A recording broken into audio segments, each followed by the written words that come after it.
Hello, hello, hello. Happy Sunday. I hope all is well with you. So today is a little different. I like to also explore the systematic BS that we're often fed that leaves us in survival mode or puts us in survival mode outside of that traditional trauma that we often talk about in this space. So today we are covering corporate wellness is a joke when survival is expected. Now, for those who don't know, I used to be a business coach, and my focus was helping Black women exit the corporate space, particularly around workplace trauma and building sustainable businesses that replace their 9 to 5 salary. And that was because of my own workplace trauma. I decided to go ahead and leave. So I had a whole other podcast where we discussed exactly that, the workplace trauma that drove Black women into full time entrepreneurship. And so this topic for me is exciting. So let's get started, and I'm going to say the quiet part out loud. This live is for women who have been handed meditation apps, pizza Fridays, self care challenges, and resilience workshops while drowning in unrealistic expectations, toxic leadership, invisible labor, and burnout that no amount of deep breathing can fix. A woman who was told, take care of yourself, set boundaries, manage your stress, prioritize your mental health, but she was still expected to overperform, over deliver, overextend, and overfunction.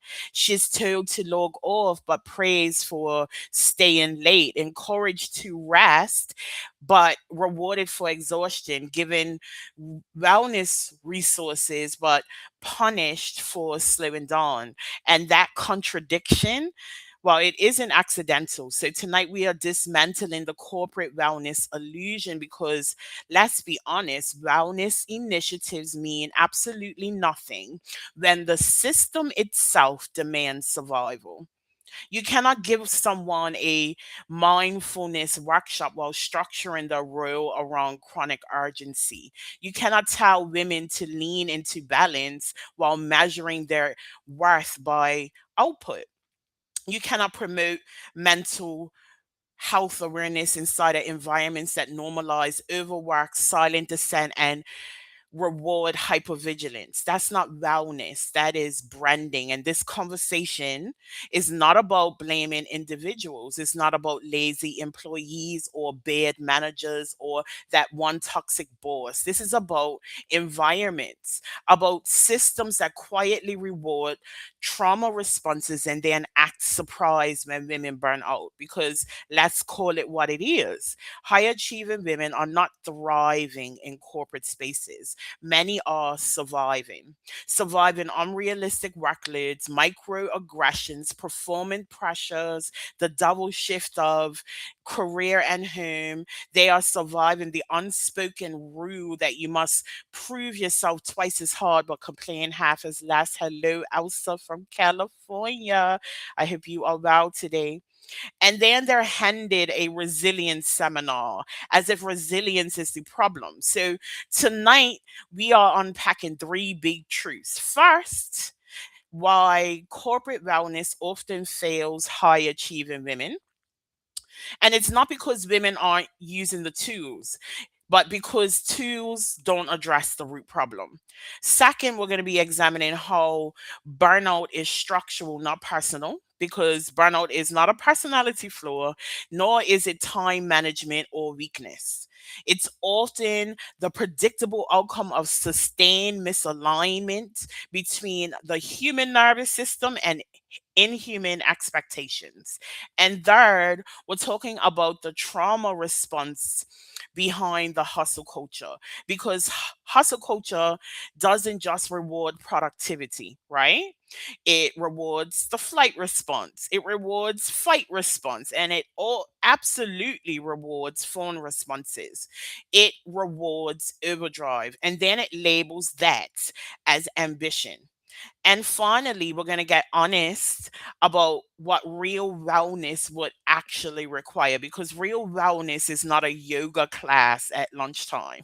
It is leadership modeling rest, it is workload accountability, and it's psychological safety. It's systems that don't require women to abandon themselves to stay employed. So if you've ever felt like I'm doing everything they tell me to and I'm still exhausted, if you've ever felt like I can't breathe in this environment but I can't afford to leave, if you've ever wondered whether something is wrong with you because you're tired of thriving in spaces that drain you, this live is for you. Because we're not fixing you like we normally do. We are examining the system.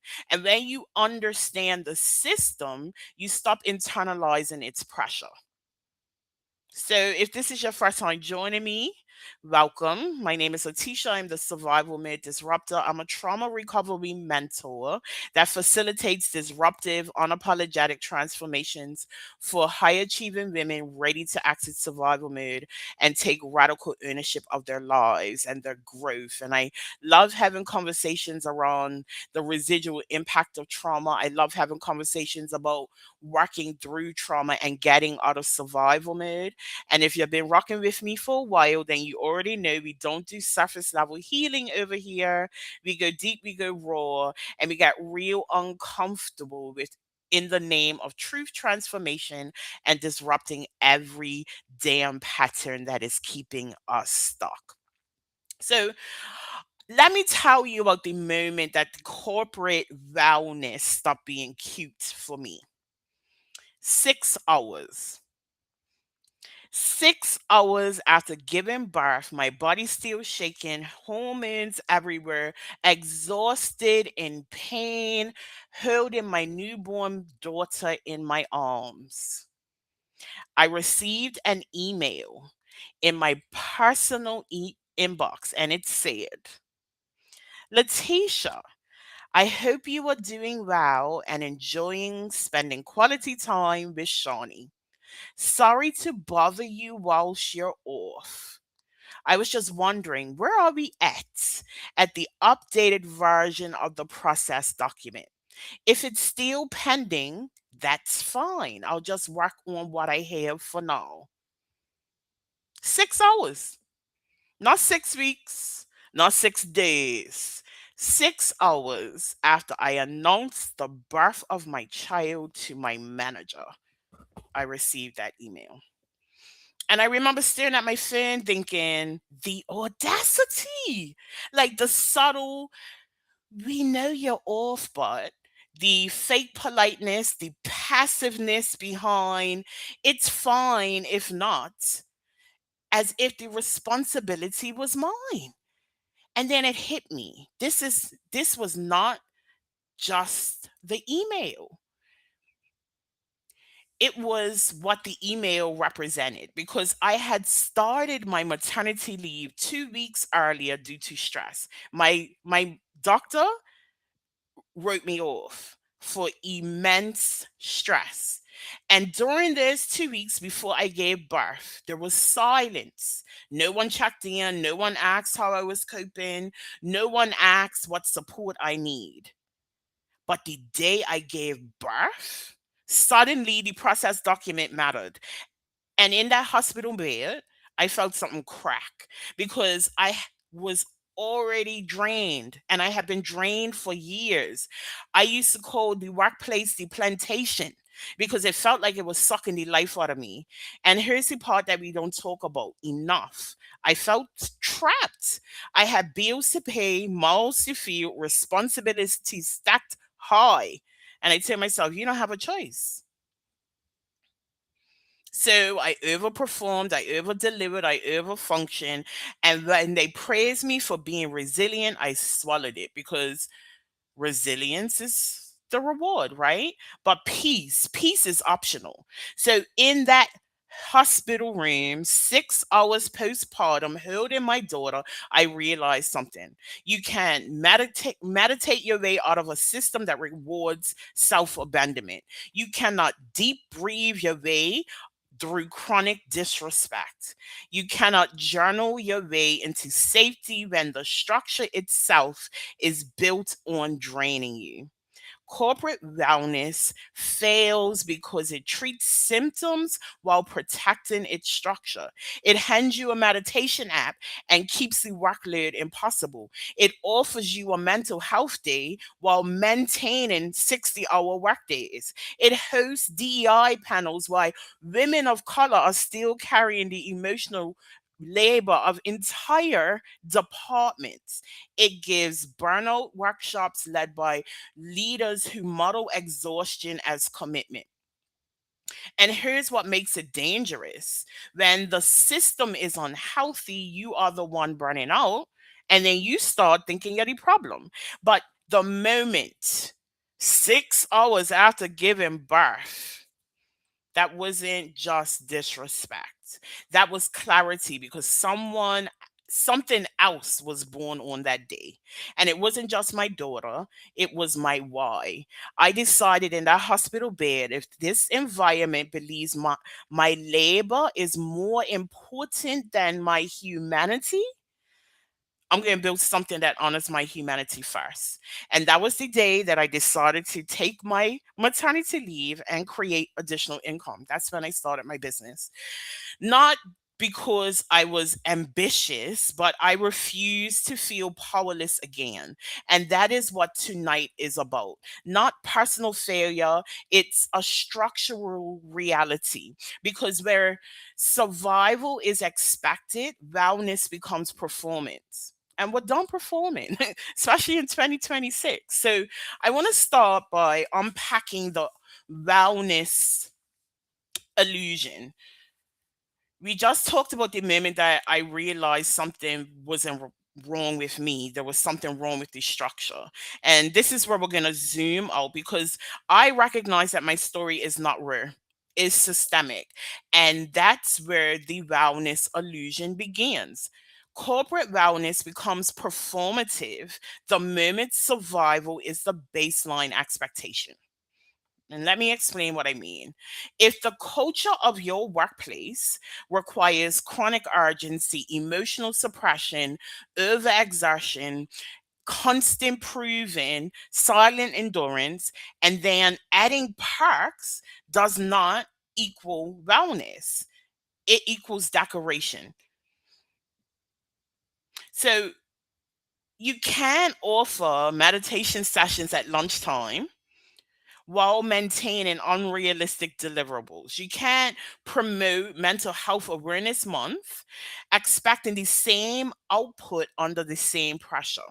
Wellness does not adjust workload. Wellness that does not adjust workload is not wellness, it's optics.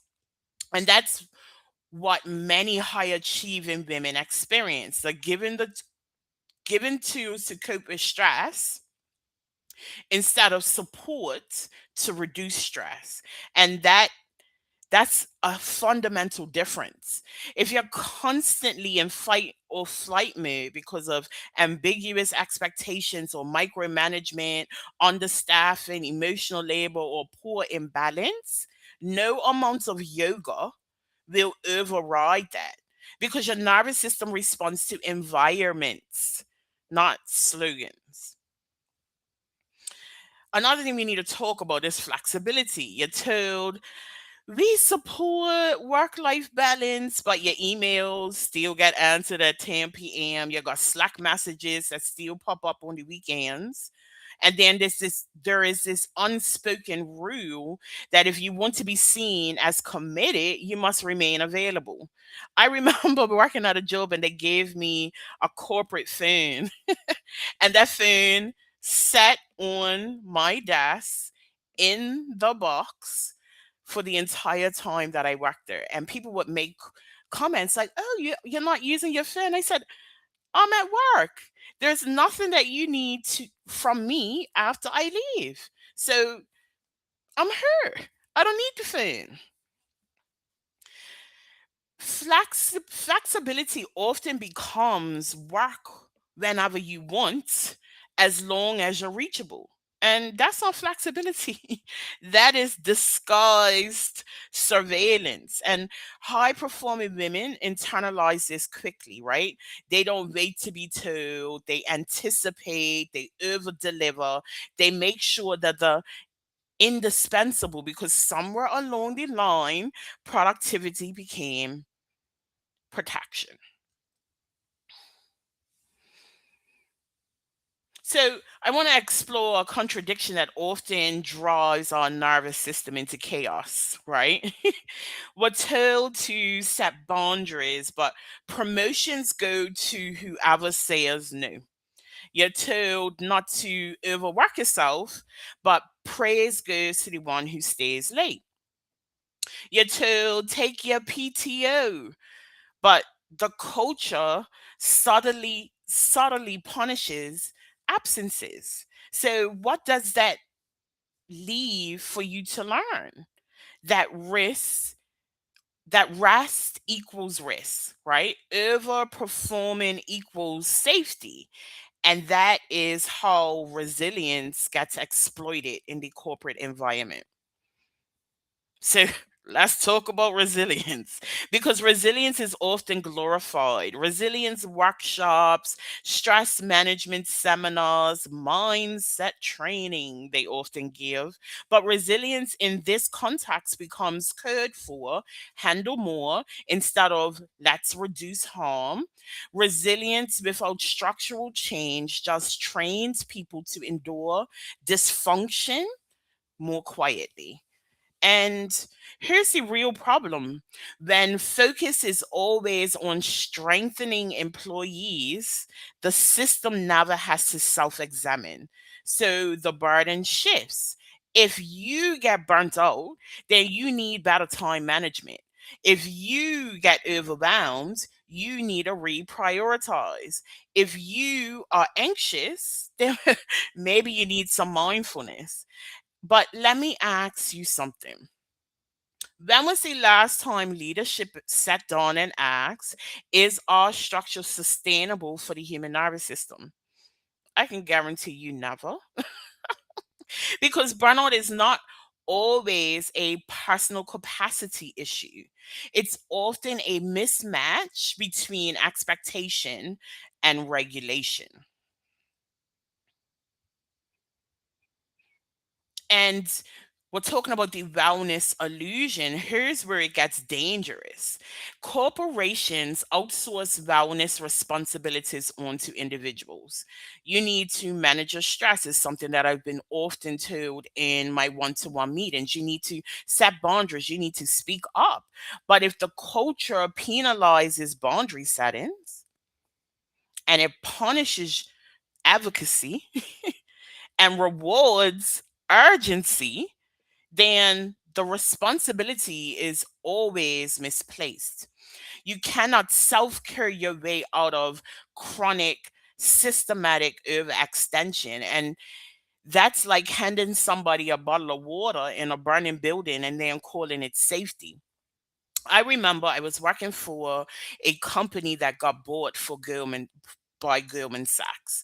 And at that time I had other responsibilities after my corporate job, so I would go in at 9 and I left exactly at 5:30. And I remember my new manager coming to me and telling me that if I wanted to have a great career in that company, I needed to revisit leaving at 5:30 every day. And I looked him dead in his face and I said, I am here during contracted hours. And if you look at my statistics, you will see that I do twice as much work as the other two able bodied men who stay until 8 p.m.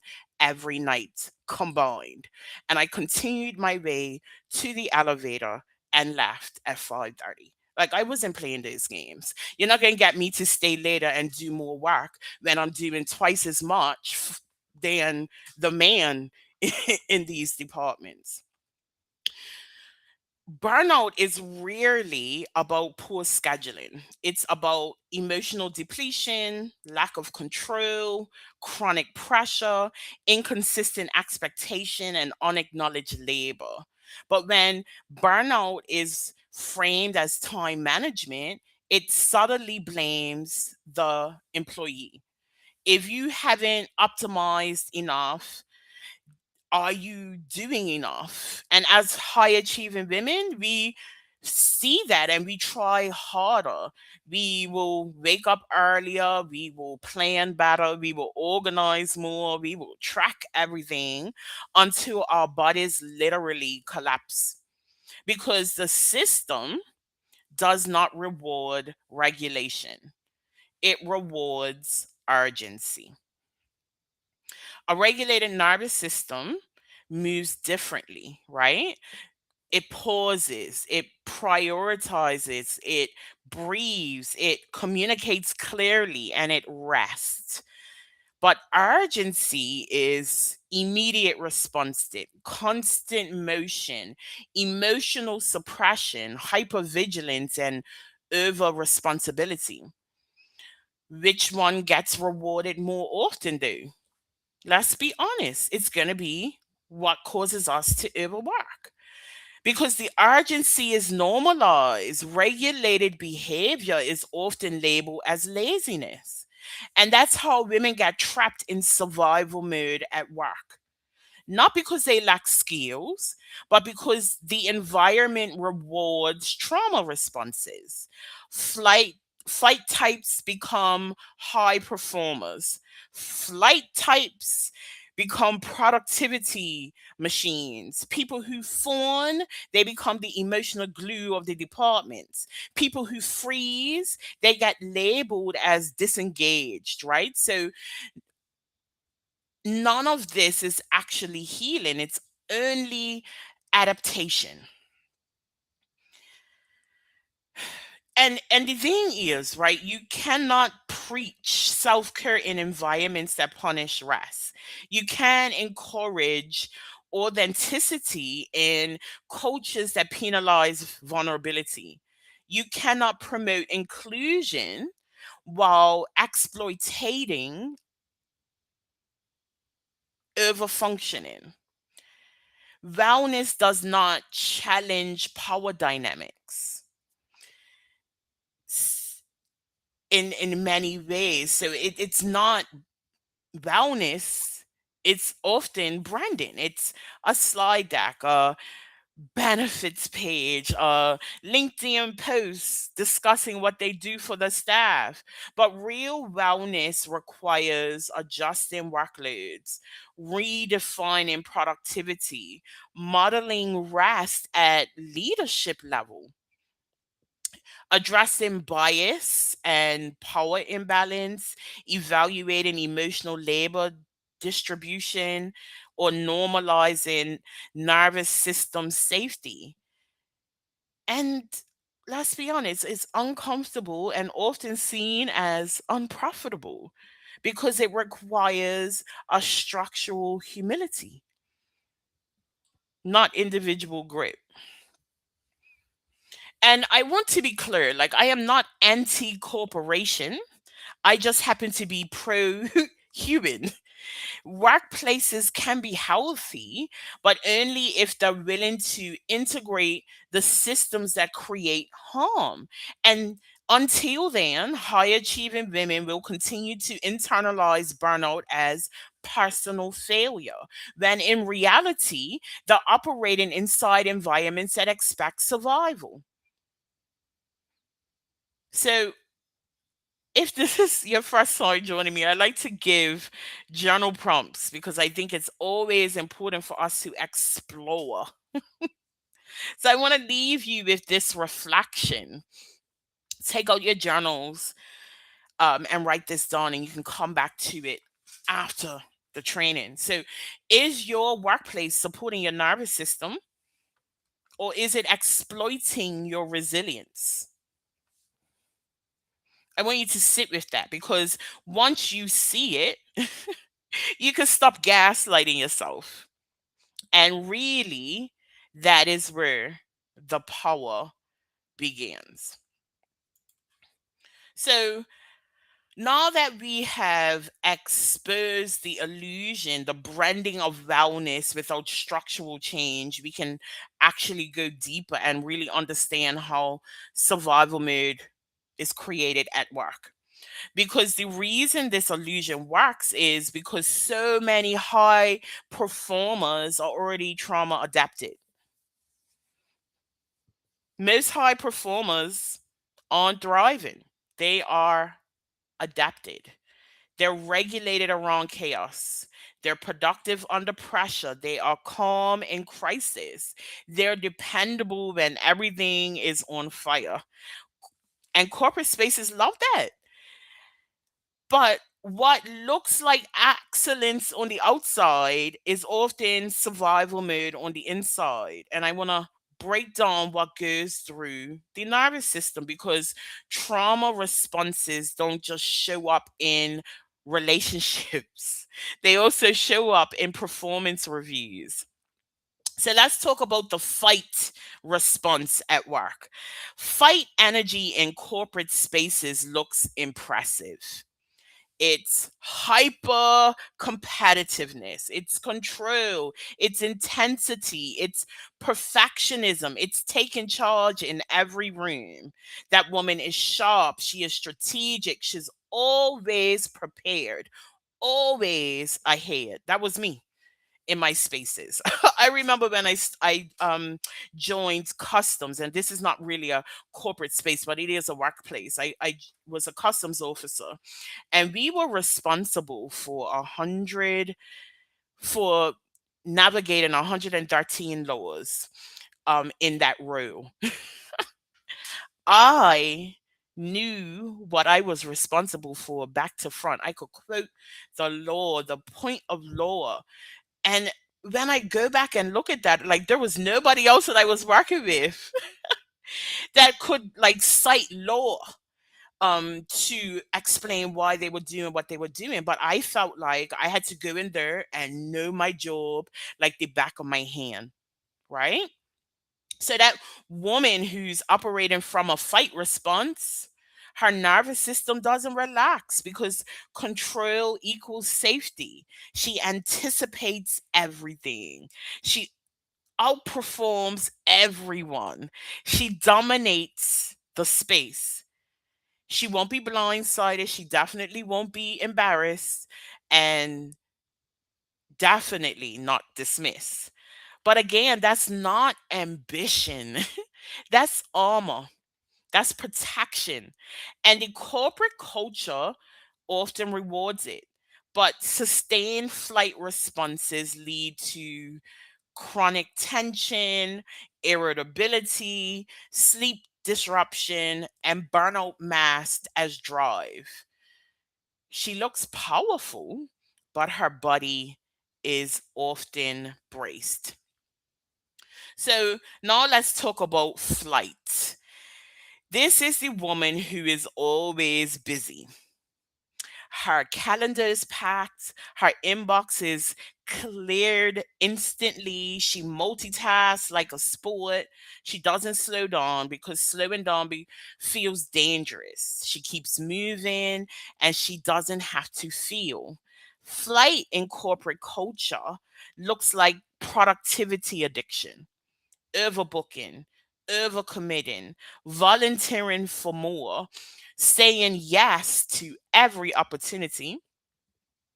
And then she's praised for being proactive, reliable, ambitious. But internally, her nervous system equates stillness to threat. And that's why rest feels uncomfortable because rest removes distraction. And distraction has been her survival strategy. Now, freeze is more misunderstood. Freeze at work can look like disengagement, quiet quitting, emotional shutdown, decision paralysis, or procrastination marked as overwhelm. This woman may look unmotivated, but what's actually happening is her nervous system is on overload. Her system feels unsafe, so freeze conserves her energy. It's a shutdown mechanism. And here's what's dangerous: freeze is often judged very harshly in corporate spaces because urgency is rewarded. So a woman in freeze often feels shame. They think they're lazy. But what's really happening is that the butt is protecting them from the environment that they are in, the overload that they are experiencing.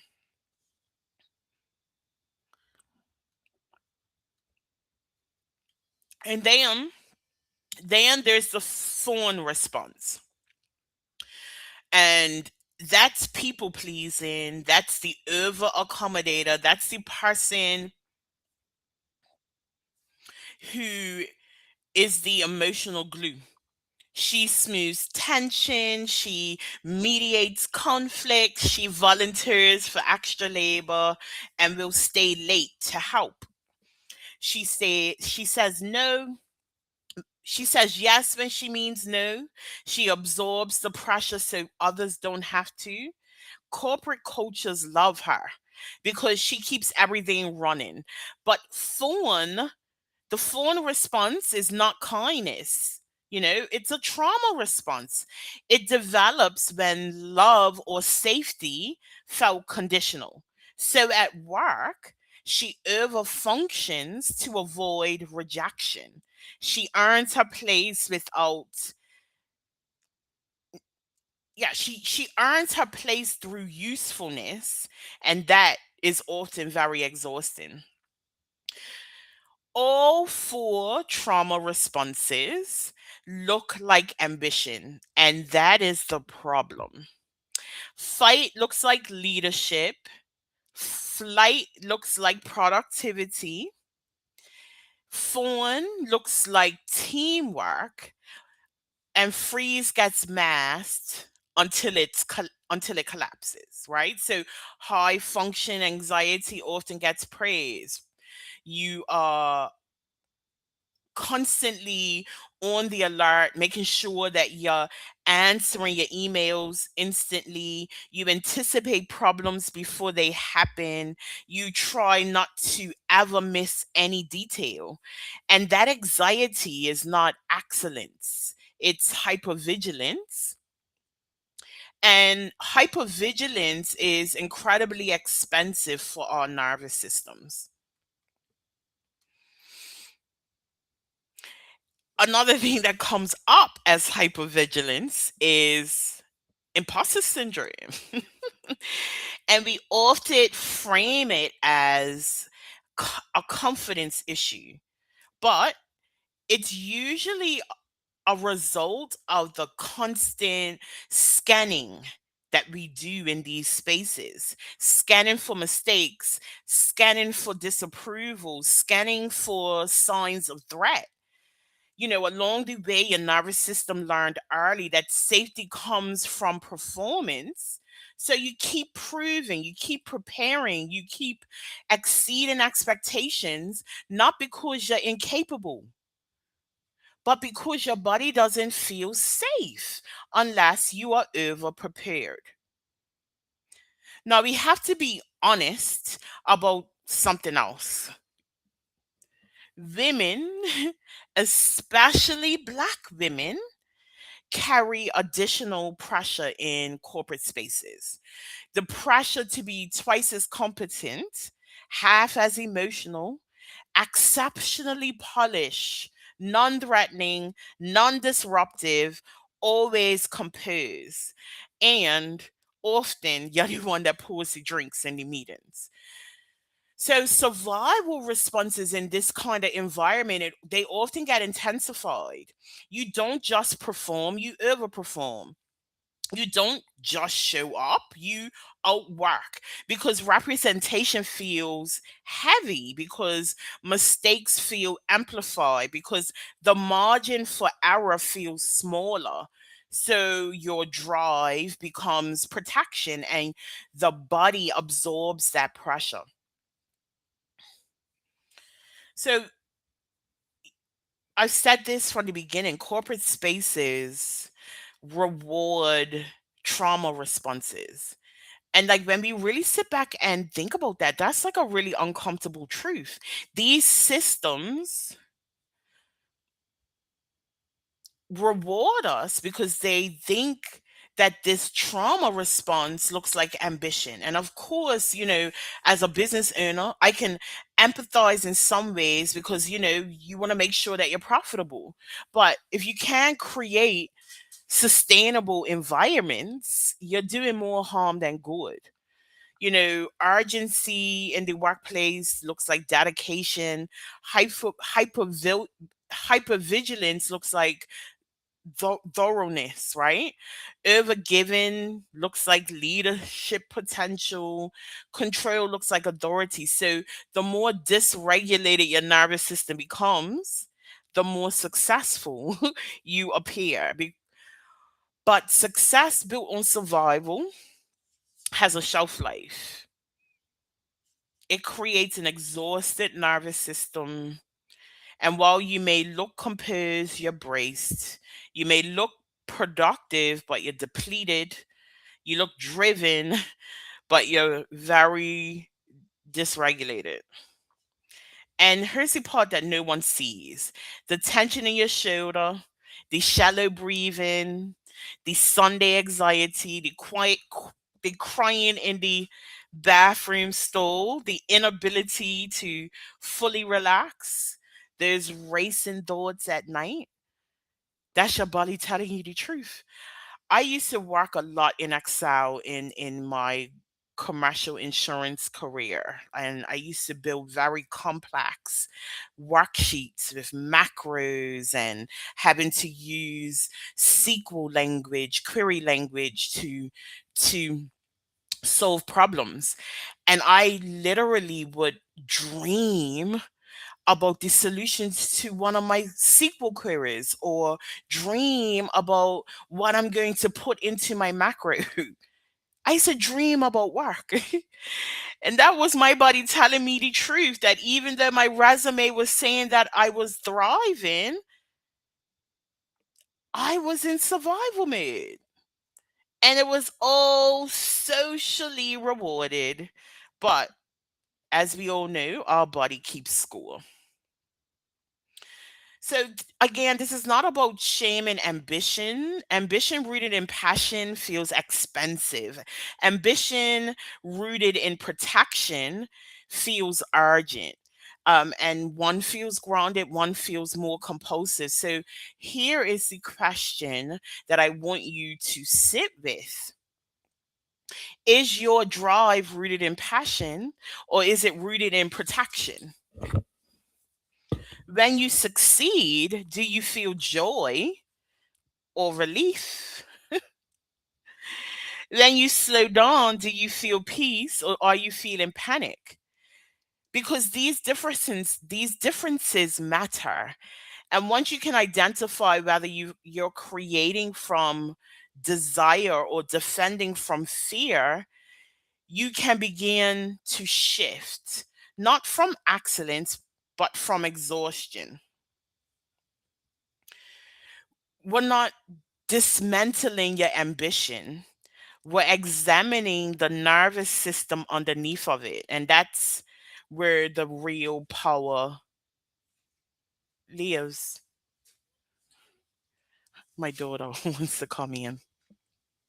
So now that we've named the cost of performing wellness, we have to acknowledge that many high achievers are trauma adapted. And we, we've already acknowledged that many high achievers are trauma adapted. We've exposed how corporate spaces reward nervous system survival responses. So now we're going to talk about the cost, because You cannot regulate in environments that constantly deregulate you.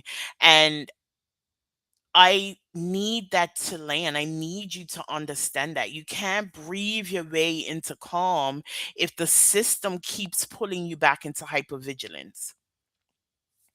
You can't build nervous system safety while operating inside chronic unpredictability.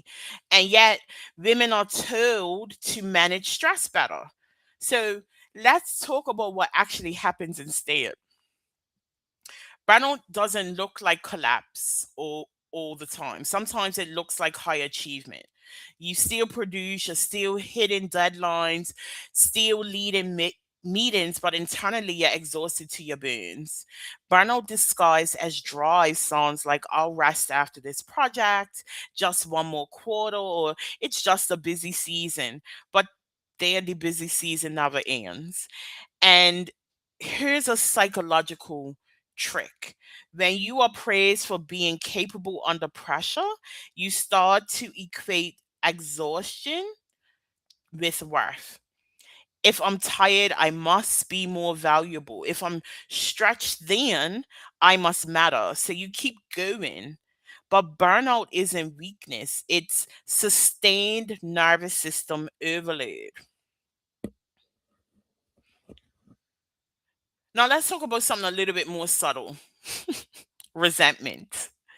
Because when you stay late, when you're covering for others, when you absorb extra labor and push past all of your limits, you call that commitment. But over time, the resentment builds. And women really socialize to express resentment cleanly. So it comes out sideways with irritability, with emotional distance, with withdrawal, because you identify as loyal, right? You, like we want to be loyal. We stay, want to keep our jobs, so we suppress it. We tell ourselves they need me. This is not that bad. I can handle it. But resentment is information, it's your body signaling imbalance. And when loyalty overrides that signal, you disconnect further from yourself.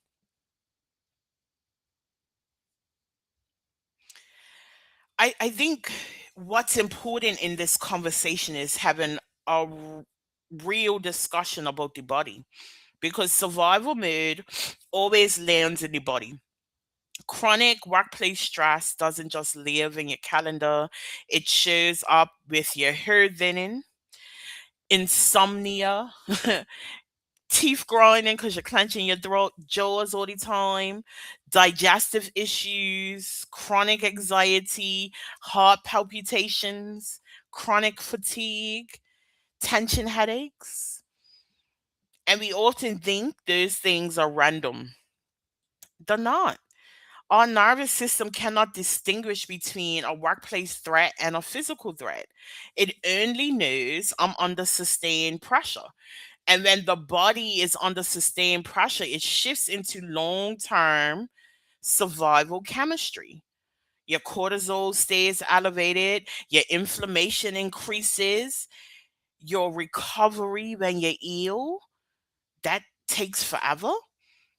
And we're conditioned to normalize that, because everyone around you in these corporate environments that promote wellness but are systematically structured for burnout, everyone else is tired too. you know and we end up with emotional numbness from the constant performance. That is another cost that we have to pay in these environments. Emotional flatlining. When you're in constant performance of professionalism, competence, and resilience, you slowly lose access to spontaneity. You laugh less, you cry less, you feel less, because your nervous system has learned that emotions are disruptive, that emotions are risky, that emotions interfere with your productivity. So you mute them. But here's the danger, and I've talked about this in another live, right? You can't numb selectively. So when you're numbing your stress, you're also numbing your joy. When you numb frustration, you numb creativity. And then you wake up one day thinking, why does nothing feel exciting anymore? It's all protection.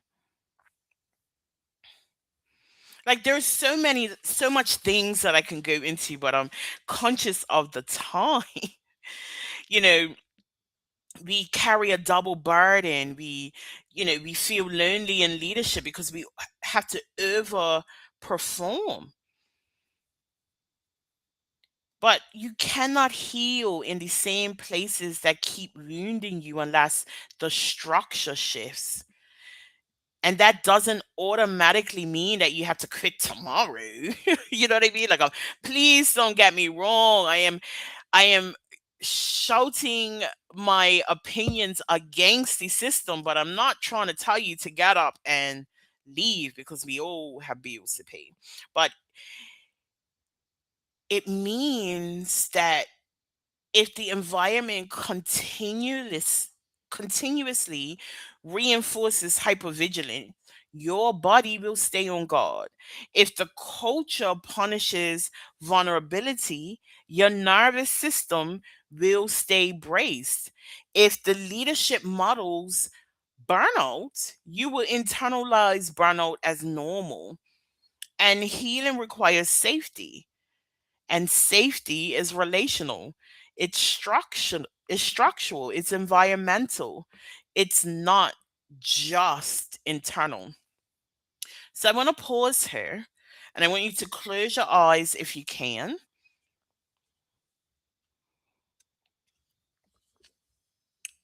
I want you to take a breath in, a slow breath in. Exhale through your mouth, in through your nose, and try it again. In through your nose, out through your mouth. And I want you to ask yourself, what is my body trying to tell me about this environment? And I want, in this case, I want you out of your head and into your body. Does it feel tight? Is it heavy? Is it contracted on edge? Is it numb? And where? Is it your chest, your stomach, your jaw, your shoulders? And I just want you to notice, a lot of times when I get you to do these things, I keep telling you that it's not about judgment because your body has been speaking this whole time and we just haven't learned to listen to it. So I want you to take one more deep breath and ask yourself, is this environment supporting my nervous system? Or is this s- environment got my nervous system in survival? And whatever comes up, that's information, and information is power. So we're not quite done yet, but now that you see the course more clearly, you can stop pretending that it's normal. So I'm really going to just quickly run through what I think is what real corporate wellness requires. Now that we're named the course, we had to acknowledge what the nervous system looks like at work, what it does to your nervous system, what it costs your body, your identity, your peace.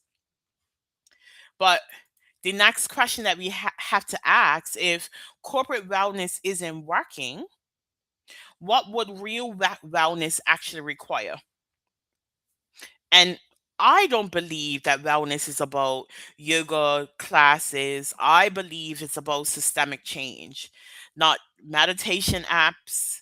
And I keep mentioning meditation apps because I remember getting access to an app at one of my one of my jobs and thinking, are they for real? Like, I'm still gonna say I'm to work. So what? I'm gonna meditate on my break. you know, they can't keep layering wellness into dysfunction and then calling it progress. They have to redefine the environment. So let's walk through what that actually looks like. I believe it starts with workload accountability. Real wellness would start with workload audits, not assumptions, but actual evaluations. Like, how many hours does this role realistically require? How many emotional responsibilities are embedded in this position? How many people is this one employee covering for? Because if a job is consistently requiring 60 hours of effort, but it's compensated and structured for 40, it's not a performance issue, it's a design flaw. And it's interesting because in one of my jobs, I was hired, I came in, and I noticed very early on that one particular role, every single week they were asking for 5 or 6 people to come in and help um, meet the deadline. And I remember on one of my one-to-ones, my manager asking me, why is it that you never help with, this particular project? And I said to her, every week since you've hired me, you are asking 5 or 6 people to help outside of their role. So you know that you need more staff. So if you know you need more staff and you are failing to hire more staff, I'm not going to be doing no extra. And you could take it or leave it, but I'm not helping on this project. You know, Workload accountability means leaders asking, is this humanely sustainable? And then adjusting accordingly, not glorifying endurance, not rewarding overextension, but normalize realistic output. The second is leadership modeling. You can't preach balance if you're coming from a place of burnout. If leaders answer emails at midnight, they're not taking their paid time off, they're glorifying exhaustion, then the culture will follow. So, because culture isn't built by mission statements, it's built by behaviors. If we want to get real about corporate wellness, it must require leaders to model regulation. So taking time off and actually disconnecting, leaving at reasonable hours, respecting boundaries publicly, delegating instead of hoarding control. Because when leadership regulates, permission ripples down. And when leadership stays in dysfunction, urgency becomes contagious. And the last one that I'm going to cover for the sake of time is clear boundaries around availability. Real wellness would require clarity, clear expectations about response time, after hours communication, weekend availability, emergency protocols, not vague language like work life balance is important to us, but actual structural guardrails, because ambiguity breeds hypervigilance. When employees don't know what's expected, they overcompensate. And the overcompensation becomes the norm. Clear boundaries reduce nervous system scanning, and the reduced scanning equals safety. The last one I will cover, though, I think is important, especially coming from a space of I'm a trauma recovery mental, and I think that every space should be in trauma informed. I also believe that trauma informed leadership means understanding many high performers are trauma adapted. And that means recognizing hypervigilant isn't ambition, overgiving isn't loyalty, silence isn't disengagement, overdrive is impassion. It means leading with curiosity instead of pressure. It means asking what conditions help the team to regulate, what patterns are being reinforced, what are we building? Is it urgency or clarity? Because trauma informed leadership shifts from exhaustion to sustainability. So I want you to imagine something. If your workplace truly valued wellness,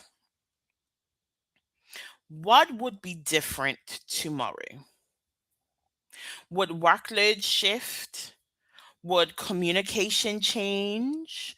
Would leadership behavior soften? Would availability expectations be clearer?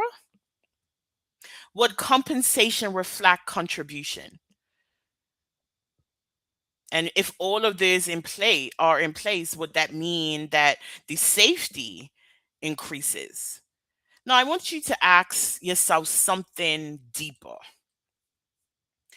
Are you gaslighting yourself into thinking that the current structure is normal? Or are you starting to see it clearly? Because clarity doesn't always require an immediate exit. It doesn't, but it does require honesty.